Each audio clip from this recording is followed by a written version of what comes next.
Poker is awesome. It's great. Poker is absurd. You know, where else in any other sport that you love, you know, can you play in the biggest, you know, event in the world? Joe Blow can turn $10 into $1 million. Poker's a fun game that requires a certain amount of skill, a certain amount of bluff, and a whole lot of luck. You don't have to be physically strong. You don't have to be extremely intelligent.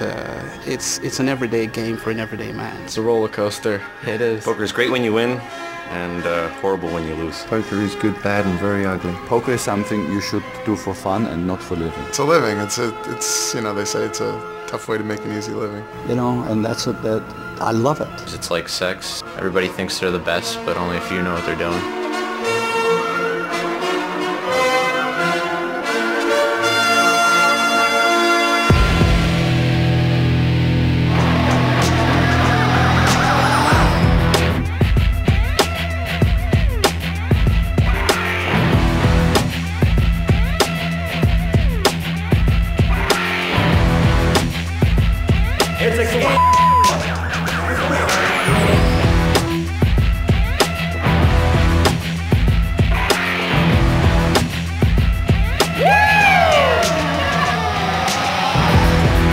Welcome back to the Party Poker Canadian Poker Championship from the Atlantis Resort, Paradise Island, Bahamas. Over 100 finalists began the trek, and only 9 remain. In 9th place with a long way to go are one Canadian at the final table, Charlie Flicker from Montreal, 21,000. 8th place, Glenn Slow and Steady wins the race, Blankenship, an American player with 24,500. In 7th place, American professional player, World Series of Poker finalist, William Erickson with 25,000. In 6th place, the left hook of the 1-2 combo of young Swedish pros, Ray Sanchez, 61,300. In 5th place, Ray's traveling partner, fellow Swedish pro, Sebastian Riviere, 84,300. In 4th place, an American player with a quiet and delicate touch, Eric Baldwin, 85,000 chips. The top 3 have opened a big gap over the field. In 3rd place, young Michigan lawyer Troy Showtime Otto, 166,200. In 2nd place, too young to play in the United States, not too young to win in the Bahamas, Shannon Shore, 190,000 chips. And the man to beat, can he lead the final table wire to wire? Chris the Tennessee Timberman Cornell with 350,600 chips. Saddle up your horse. Those are your final 9 at the Party Poker Canadian Poker Championship.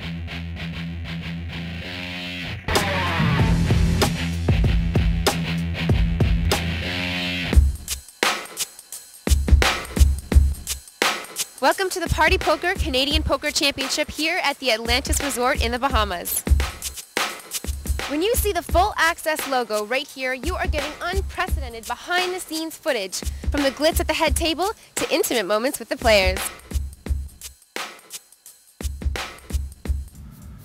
That would be Ray Sanchez, because he's experienced, aggressive, got a lot of dangerous moves, and he knows what he's doing. The toughest player at the under table is most often the guy with the most chips. The toughest player would probably be Chris. He's a good player. I didn't play with him much yesterday, but from what I saw, he's tight and aggressive. So, and he has all the chips. So, I think Troy is. He reminds me. Seems like he's in the same situation as me. He was a chip leader, you know, about an hour before I was, and he was really loose, and we talked for a little bit, and it seemed like we're kind of in the same boat. Man, I don't want to get this kid's ego too high. I don't know, but from what I've seen, there's a lot of good players at the. But I guess that Shannon from Georgia is the one I've had, or from Alabama, is the one who I've had the most problems with so far. Shannon. I think probably Shannon, because it's really impossible to put him on a hand, and he's super aggressive. I think he's got a good shot. Even though he's relatively short stacked, I think it's Ray Sanchez. I got to see him play a little bit in Australia, and he's very tricky. He's going to cause some problems.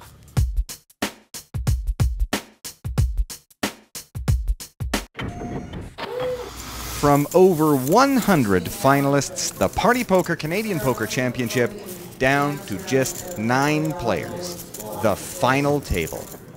And of the remaining 9, we may put them into 3 groups. The rich, the not so rich, and the poor.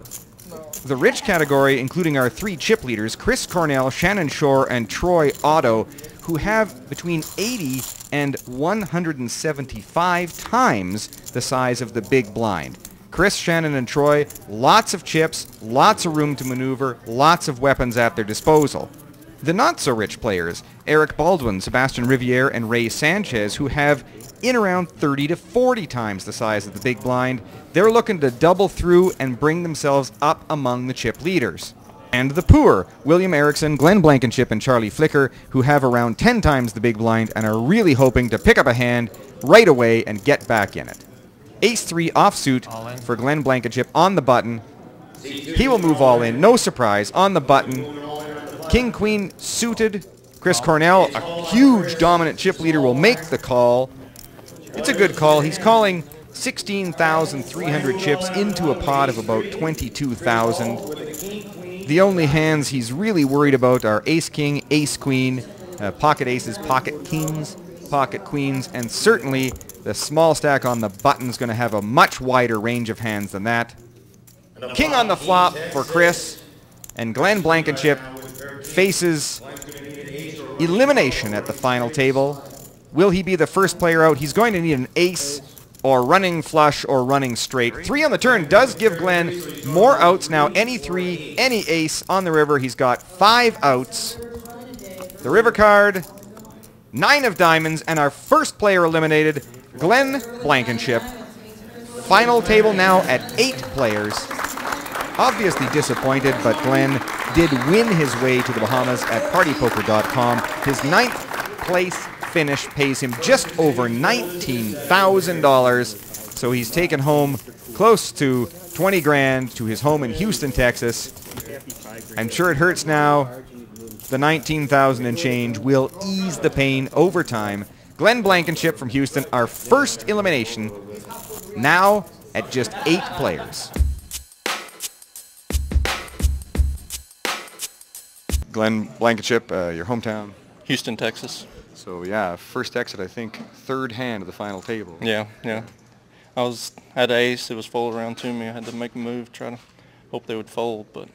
Well, you didn't make a move. You got in with the best of it. Yeah, but. You know, you got in as a favorite. Yeah. Get called by the big stack. He beats you. Yeah. Did you have enough time at the final table to now be disappointed, or did you just kind of go blink and be No, gone? I knew it was going to be like that. You know, Yeah. I was hoping to outlast a couple of those other guys, but can't sit around and wait too long. You bet. So. Well, congratulations for making the final table. Appreciate it. Congratulations for that, and for picking up over $14,000. It will eventually make the pain less. Never Right. go away, but it'll make it less. Right. All right. Cheers. Appreciate it. Thanks. 8 players remain at the Party Poker Canadian Poker Championship final table. There is our chip leader, Chris Cornell from Tennessee, with now close to 400,000 chips. It's the job. There's the 2nd and 3rd place players. Today. Troy Otto on the right-hand side of the screen with the upside-down backwards visor in 3rd place, and then across the table in the blue shirt, Shannon Shore stacking the chips in 2nd place. There's your number 1, 2, and 3. Chris Cornell in the lead. We are in level 14. The small blind is 1,000. The big blind is 2,000. With 8 players, there's 2,400 chips and antes in the pot, so you're looking at 5,400 in the pot before the first card is dealt. The average stack at the table, close to 130,000 chips, so you have 2 average stacks, 1 gorilla stack, Chris Cornell, and everyone else below average. The button in seat 6 with the big flick. A King-Jack offsuit for Eric. Folds. Ladies, pocket queens, and Chris Cornell has just called. King-10 of diamonds on the button for Ray Sanchez. He will also call. It's not often you see a multi-way pot at the final table of a major event, and that is the danger of Chris limping in with queens. The first limper gets more limpers, and on it goes. Charlie Ficker on the button folds. Shannon Shore in the small blind with an 8 deuce.